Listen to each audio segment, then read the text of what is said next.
featuring student hosts and very special guests talking about a variety of interesting.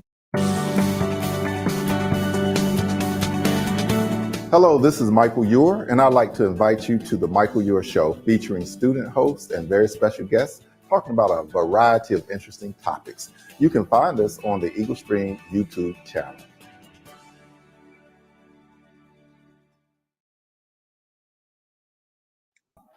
Good afternoon and welcome to the Michael Eure Show.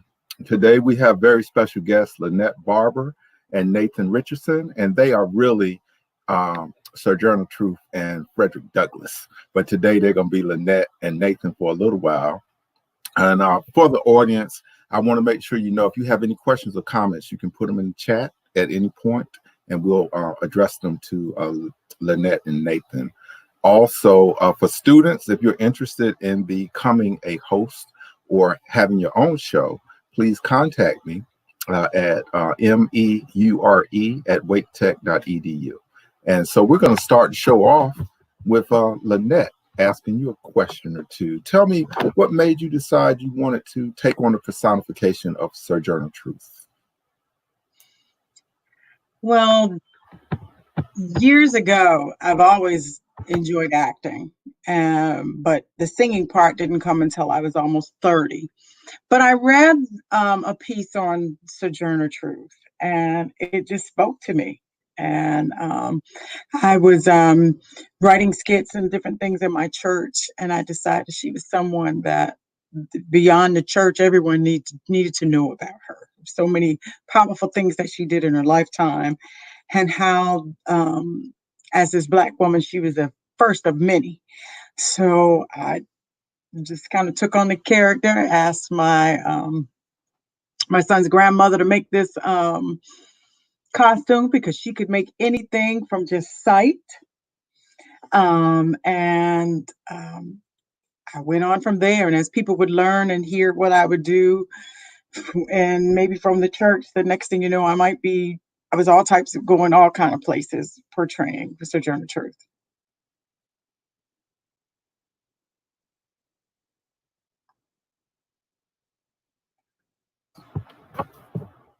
Would you say that again, Michael? Nathan, could you tell us what made you, and I might have had my mic muted, I'm sorry. Could you tell us what made you decide to take on the personification of Frederick Douglass? Well, what started for me was, I grew up as a storyteller in a family of storytellers, a community of storytellers, and found myself as a poet for early in life in school. And so that genre of writing and oratory led me to Frederick Douglass, a friend of mine who's a storyteller. Suggested that I do a historical character. She said, because there's not a lot of Black men doing historical characters. There's a lot of women like Lynnette doing the characters of Tubman and Truth and so forth, but there's not a lot of Black men doing it. So it was just by happenstance that I started looking at various ones, Douglass, Du Bois, Booker T. Washington, that I realized how poetic the language of Douglass was. And so that's what attracted me to Douglass, besides the look, besides the fact that I have this beard True. that is like Douglass. Yeah. Okay. All right. Tell us, Lynnette, and then I'm going to ask you too, Nathan, if people want to get in touch with you in the future to have you come and maybe perform at schools or perform for groups, how can they get in touch with you? Well, through email or by telephone. My email is lybarber, okay, it's right there, @gmail.com, and my number is 919-673, and that's 6392. Oh, so it should be 63? 6392. Okay. All right. Well, I'm just doing this now because so many people ask me after the fact. So I'll probably ask you this again in the end. Okay. Nathan, how can people get in touch with you? Well, I think you all have my contact information up on the screen there. My website is www.scpublishing.com. Okay. And they can get if you go everything there, by you just going can to find that. yeah, exactly. You can find my phone number. Please give me a call. Some people are shy of receiving phone calls, but I'm not trying to dodge any bill collectors, so you can call me anytime and I answer the phone. Thank you. And I will give him a shout out. I'm trying to pay the bills, so go ahead and give me a call. Okay. So what we're going to do now, we're going to do a clip from Lynnette from Sojourner Truth. And we're going to kind of all watch. And then after we do the clip, then we're going to come back and talk about it. Okay. And Sarah Rothman is in the background. She's doing all this audio visual. I want to say thank you. I know it's not easy because we're asking you to do a whole lot of things, but thank you so much.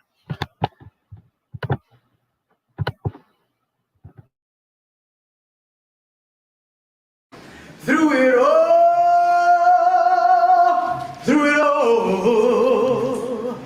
God brought me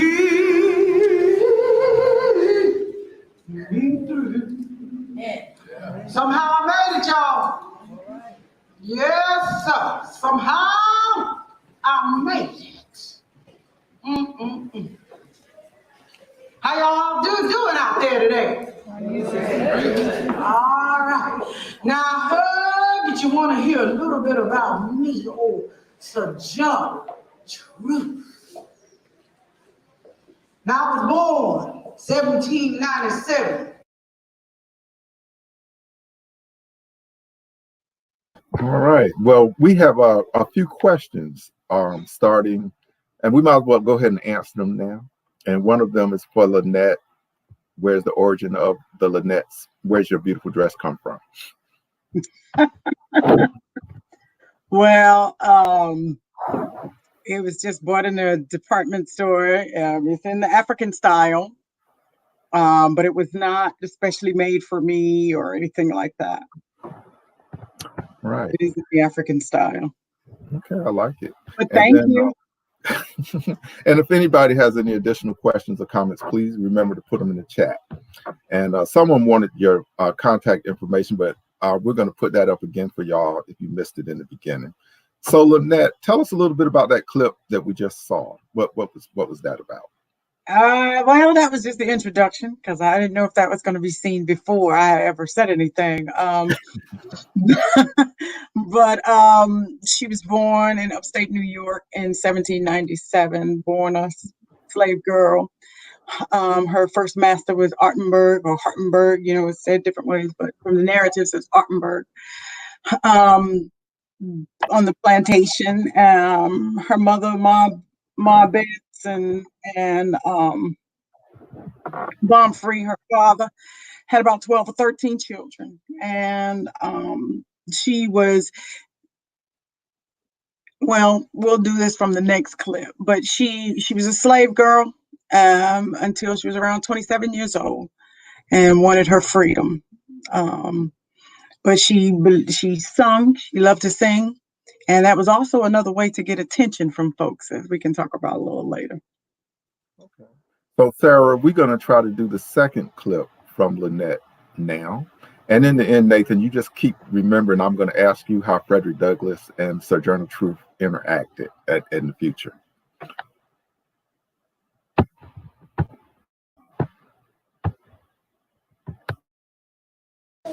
Now, when I was just a little child,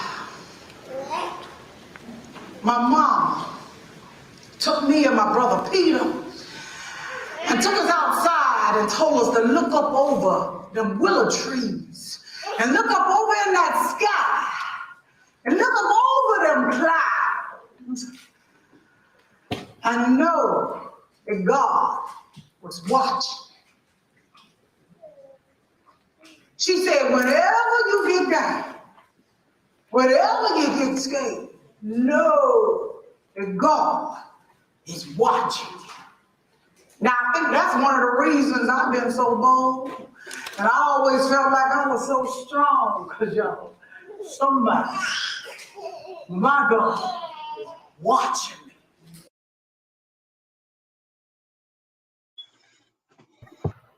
Okay. So now that we've seen a little bit more, can you tell us a little bit more, Lynnette? Okay. Well, Sojourner from her beginnings had a belief in God that was brought on from her mother. And when she would see her mother in silence, and like her mother was concerned and worried, she would ask, "Well, what's wrong?" And her mother, would often, I guess, her concerns and thoughts was for her children that she had so lost, that had already been sold off in slavery, and she would miss them. But she would always confide in God to help her to get through. And she also passed that down to Peter and, well, to all her children. But she told them to look up to see where her health came from. And so Sojourner used this through all of her life. And she would call her conversations, where we would say prayer. She would have her conversations with God. And that's how she got her strength. That's how she got her directions, when she should leave, even when she left, escaped, or as she didn't say escape, she didn't say she ran away. She said she walked away. She walked away. And so she depended on God all through her life. She had other times later in life where she got involved in churches and all, but she knew of God. She always knew of God, and she always trusted and depended on him, which is, I feel similar. That's what I also believe in. All right. We have a question from one of our great supporters from Connecticut, Rose, who is also known as Chico. She wants to know, how close was the movie about Sojourner Truth really to the truth of her life? Now, I have not seen the movie. Oh, okay. All right, Chico. We're going to have to get Harriet Tubman, but I haven't seen the movie of Sojourner. Okay. And now Dr. Chris O'Riordan Aja, who's the head of engineering at Wake Tech, he wants to know, at what point in our current school system are students taught about truth and Douglas? So this question is for both of you. Well, from my perspective, Frederick Douglass is definitely, he was the preeminent Black man in the 19th century, and he is definitely recognized today in the 20th century. And so if there's any one Black character, male character, that is included in the conversation, is Frederick Douglass. And so that has, and it's not just me. I mean, there are at least five other Douglass interpreters who stay pretty busy all across the country. And I have done lots and lots of performances in schools, K through 12, universities, and everything. So fortunately, Douglass is one of those that is talked about. I wish we could talk about more about Du Bois and even Malcolm, for that matter. If they included Malcolm in the conversation, then we would know we would be arriving at a point where we can accept what African Americans have done as far as the history of this country. It's all American history. Right. As far as Sojourner Truth, there's not a lot mentioned. It might be when we talk about women's rights, there, a little might be, and then we hear a little bit about the woman's speech. But as I go around and I do portrayals of Harriet Tubman, Sojourner Truth, Mahalia Jackson, people immediately they think I'm Harriet Tubman, because that's who most people are familiar with, Harriet Tubman. Not as much is said about Sojourner Truth. It needs to be. All right. Another question from Patrick Faulkner. How do you think that these two great African Americans kept their faith and kept moving forward in the face of great odds? And that's for both of you.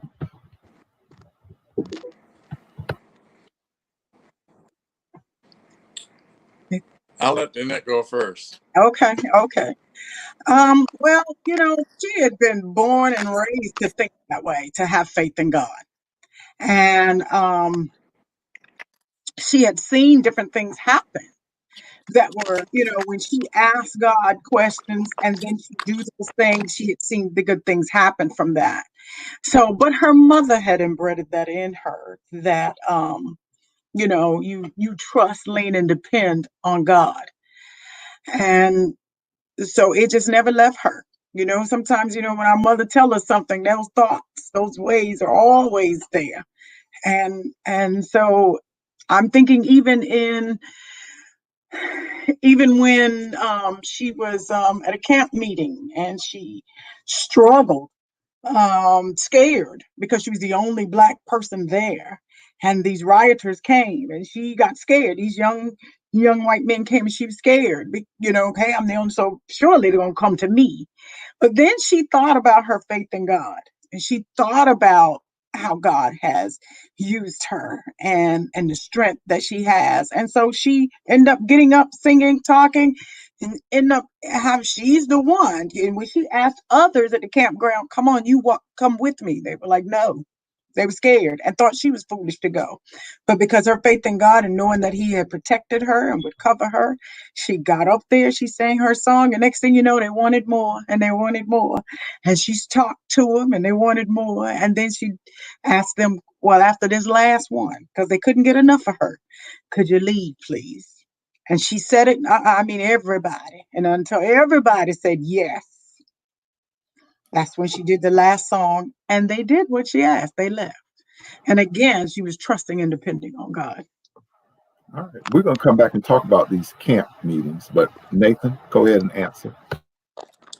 Yeah, from the perspective of Douglass, certainly he found Christianity. He preached. He was considered a minister. But I think he had a little bit different perspective on Christianity and faith, in that he used the Bible to teach himself how to read and write, and he used the Bible, Sabbath school meetings, to teach other slaves how to read and write. But he saw Christianity in America at that time as two distinct and different types of Christianity: that of the slave-holding master, which used Christianity to subjectify slaves, and then that of the true living Christ. And so when you're reading Frederick Douglass in his narratives, he's making that distinction very clear, that there's a form of Christianity in America that is very pious and judgmental and uses evangelism as a tool to oppress people. And so that can be directly related to some things we see in Christianity today throughout the world. So he had a unique understanding of Christianity as it presents itself in America. And before as an adult is later when she got in, say, church. But before, but even when she would go off and she would speak, when she got to that place of speaking to people, she would bring up that how do you, although she never read, she couldn't read or write. So everything she knew about the Bible had to be read to her, is what she had heard. But when she would speak at times, she would bring up that, how do you love? How does the Bible tell you to love? How does the Bible tell you these things? And this is how you treat your fellow man. And that's how she would come up with this. I got blood just like you got. I'm a woman just like that's a woman. The color of our skin is different. And she would say, God created all of us. Okay. So we have another question. Tell us about your research before the internet. How did you do your research before you went sharing these stories? Before the internet, I guess you used the encyclopedia. Is that? Well, encyclopedia, the library, reading books. Nathan? Yeah, same with me. I mean, I'm old school. I was born in 1960. I'm a baby boomer. So, you know, I was a kid though that loved history. I loved social studies,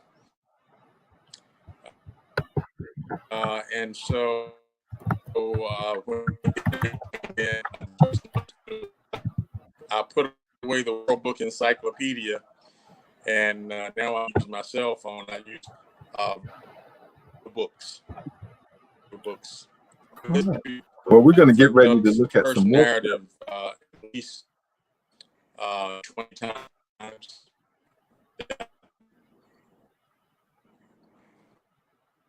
Okay. All right. We're going to look at some more clips from Lynnette, and then we're going to come back and we're going to certainly look at the Frederick. I'm sorry. We're going to do a couple more clips from Lynnette, and then we're going to go back and look at Frederick Douglass's famous speech from the 4th of July. So right now, we're just going to look at some more clips from Lynnette, and then we'll come back and do some more questions. Thank you. I went.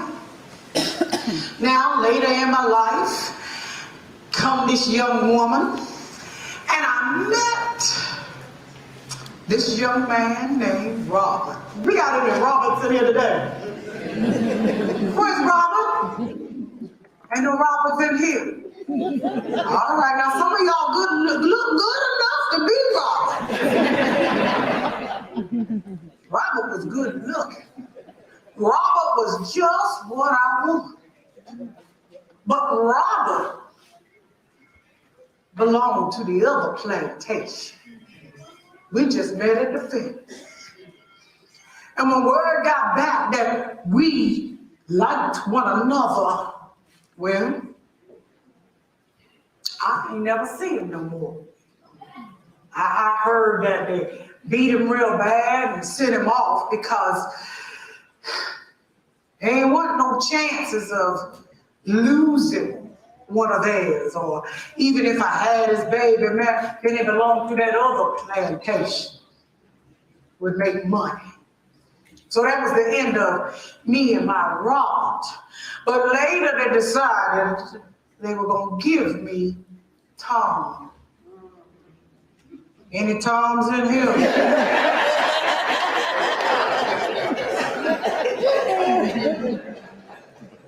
Ain't no Tom in here? Good. So they gave me Tom. I made peace with him. Gave me some nice, beautiful children. So I made peace.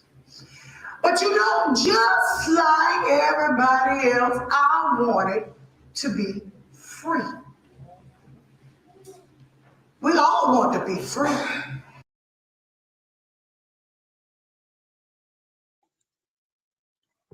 All right, Lynnette. And we have some more questions, but what I would probably do now is to ask Sarah, can you play the clip from Frederick Douglass from Nathan, and then we'll come back and talk about both of them.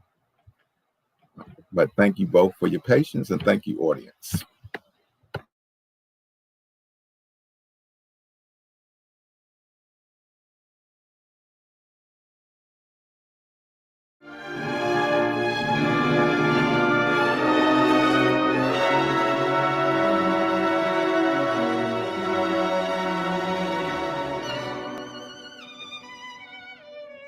Fellow citizens, pardon me and allow me to ask, why have I been called upon to speak here today? What have I, or those I represent, to do with your national independence? Are the great principles of political freedom and of natural justice embodied in that Declaration of Independence extended to us? And am I, therefore, called upon to bring our humble offering to the national altar? To confess the benefits, to express devout gratitude for the blessings resulting in your independence to us? I am not included in the pale of your glorious anniversary. Your high independence only reveals the immeasurable distance between us. The blessings by which you today rejoice are not shared in common. The rich inheritance of justice liberty, prosperity, and independence bequeathed by your fathers is shared by you, not by me. The sunlight that has brought life and healing to you has brought stripes and death to me. This 4th of July is yours, not mine. You may rejoice, I must mourn. To drag a man in fetters into the grand illuminated temple of liberty and call upon him to join you in joyous anthem is inhumane mockery and sacrilegious irony. Do you mean, citizens, to mock me by asking me to speak today? What to the American slave is your 4th of July? I answer, a day which reveals to him more than all other days of the year the gross injustice and cruelty to which he is the constant victim. To him, your celebration is a sham. Your boasted liberty and unholy license, your sounds of rejoicing are empty and heartless, your denunciations of tyrants, brass-fronted impotence. Your shouts of liberty and equality, hollow mockery. Your prayers and hymns, your sermons and thanksgivings with all your religious parade and solemnity are to him mere bombast, fraud, deception, impiety, a thin veil to cover up crimes which would disgrace a nation of savages. There is not a nation on earth guilty of practices more shocking and bloody than are the people of these United States at this very hour. At a time like this, scorching irony, not convincing argument is needed. Oh, had I the ability, and could I reach the nation's ear, I would today pour out a fiery stream of biting ridicule, withering sarcasm, and stern rebuke. For it is not light that is needed, but fire. It is not the gentle shower, but thunder. We need the earthquake, the whirlwind. The feeling of the nation must be quickened.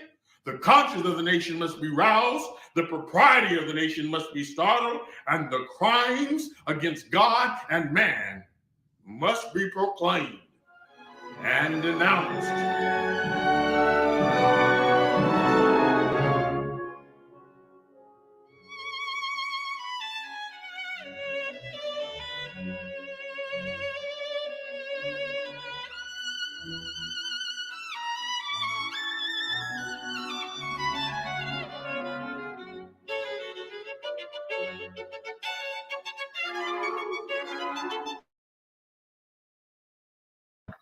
Thank you very much, Nathan.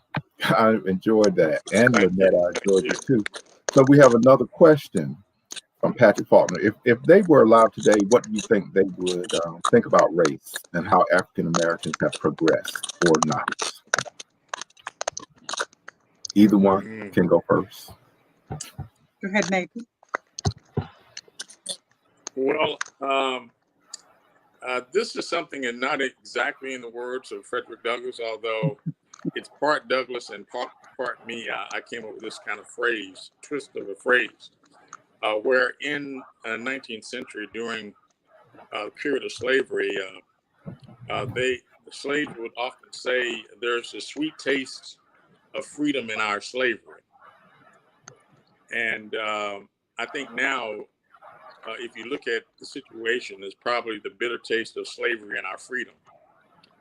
So although we have made a lot of gains and achieved a lot of things, but there's still signs of slavery, the intent of the Confederate narrative still amongst us. So if I were to gauge where we are, we've moved from the sweet taste of freedom in our slavery to the bitter taste of slavery in our freedom.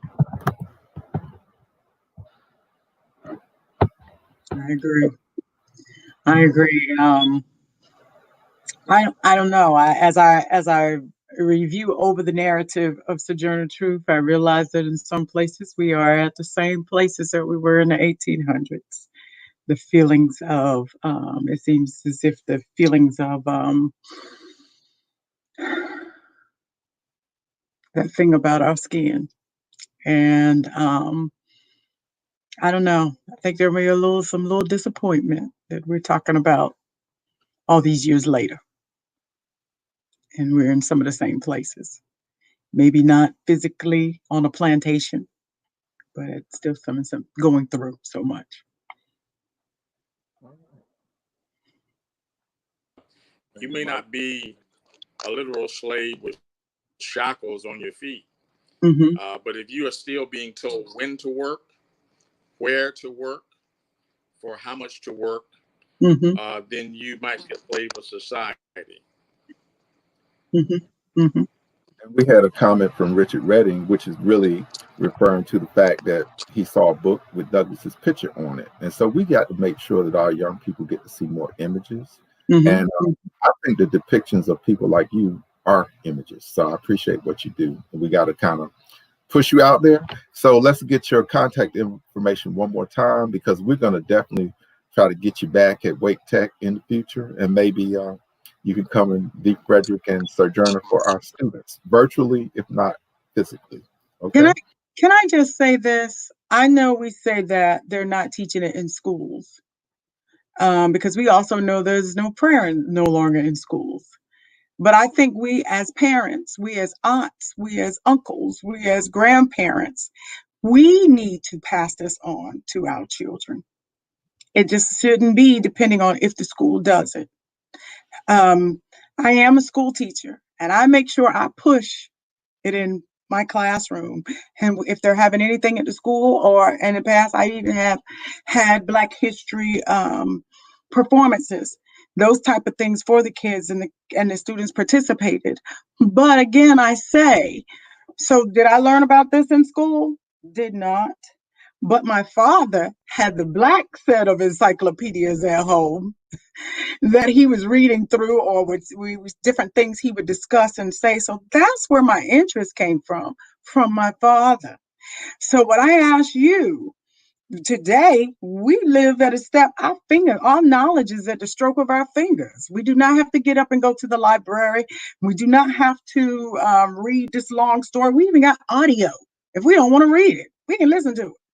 So what I ask you, as parents, as aunts, uncles, all the others, you don't have to wait. They have to be their mother and father. Mother, father ain't gonna do it. You can do it. Give them this knowledge. Give yourself this knowledge, because the more you find out about your past, the stronger you know you are. I'm going to respond to Dr. Michael Wood made a comment about how do we as brown and Black people prepare the next generation. So I just happen to be working with my family reunion, which is going to be virtual this year on July 26th. And I think that we need to get this history integrated into the families, because there were parallels. When I think about my great-grandparents, whom I did get to know, they were helping people, and we need to remember that we're standing on the shoulders of our great ancestors and all the things that they've done. So it's not like these are fictional. It's not just Harriet Tubman and Sojourner Truth and Frederick Washington. It's Emmeline Langston and Will Langston and the current people, Lynnette Barber and Nathan Richardson. So I think that we need to, as you say, Lynnette, we need to make it real for them and let them know this is not some faraway thing. We have only been removed from slavery a little while when you think about the length of time this country has existed and the world has existed. So we have done great things, but we can do greater. Nathan, I'm sorry, I just jumped on in. Now we have another question from Joshua, who is our student. Why do you think Frederick Douglass's speech against the 4th of July doesn't get recognized today when it is still so relevant? Well, I tell you what, I'm leaning on what Lynnette said.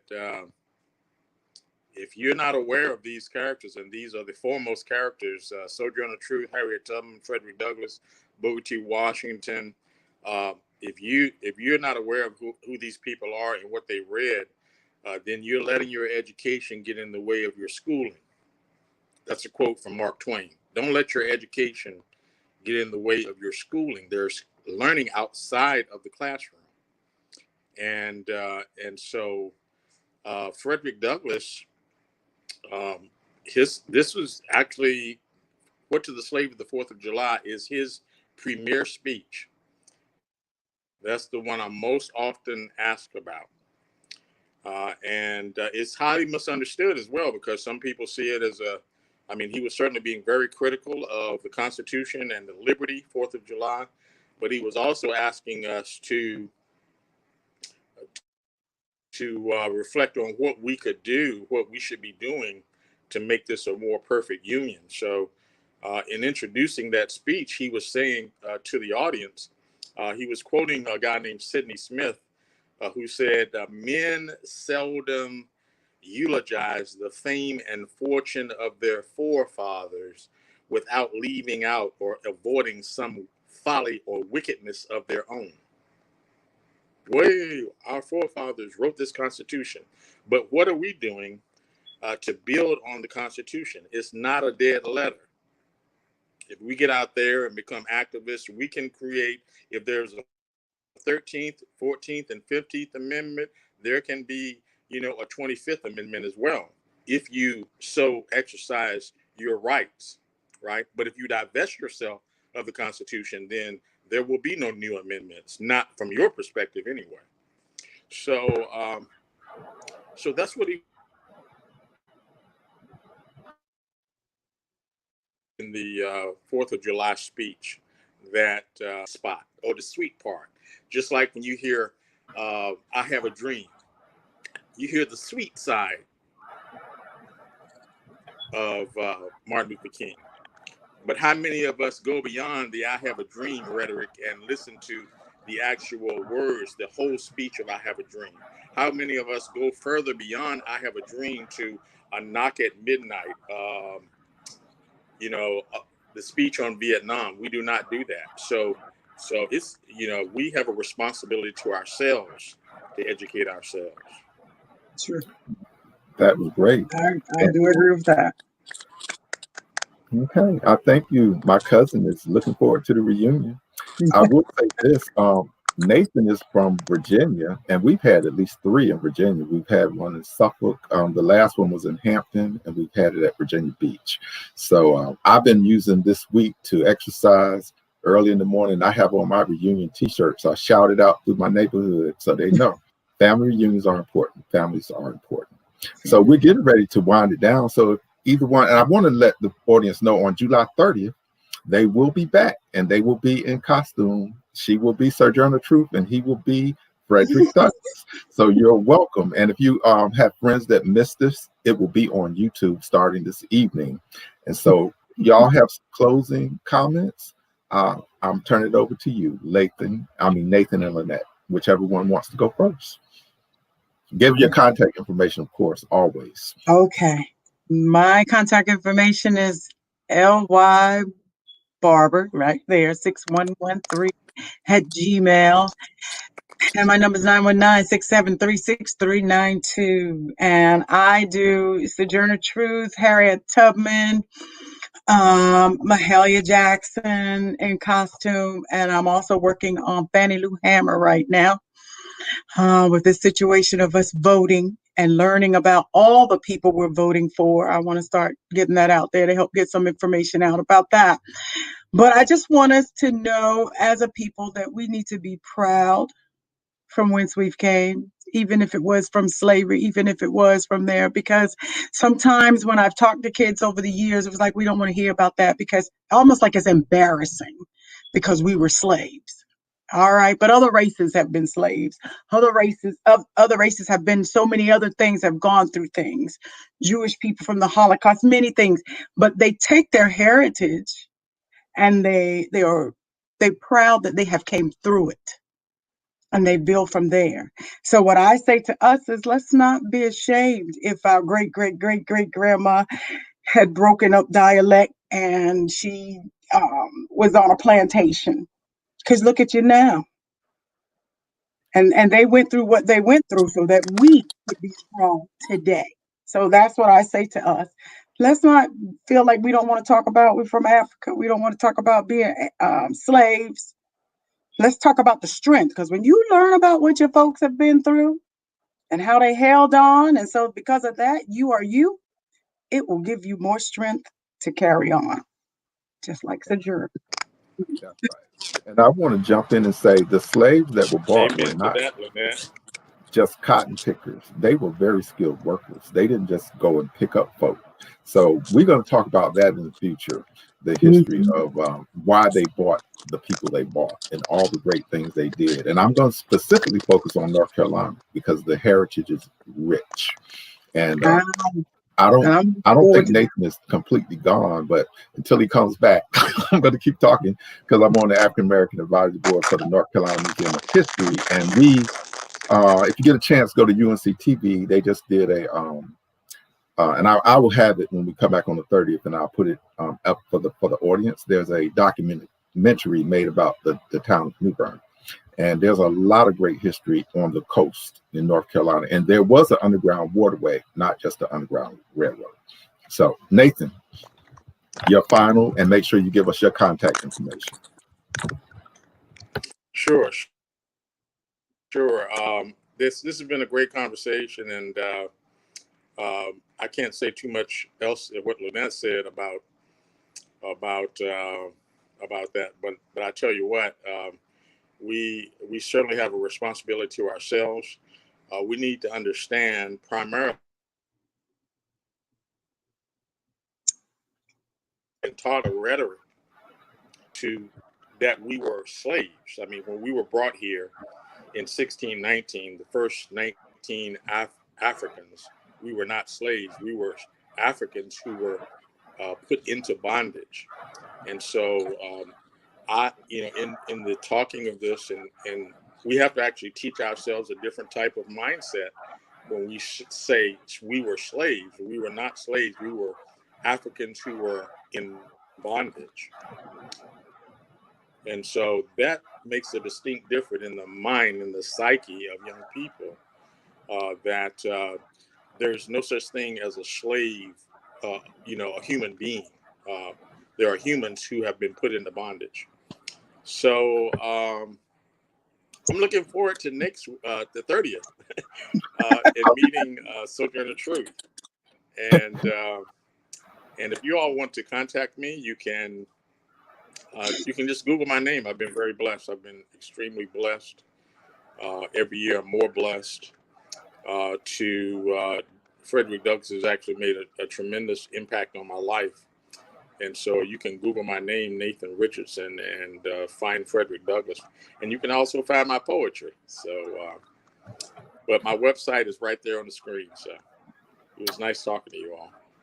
Thank you. And I wanted you to do some poetry and Lynnette to sing, but we're going to think about doing a clip of both of you out of character in your other worldly endeavors.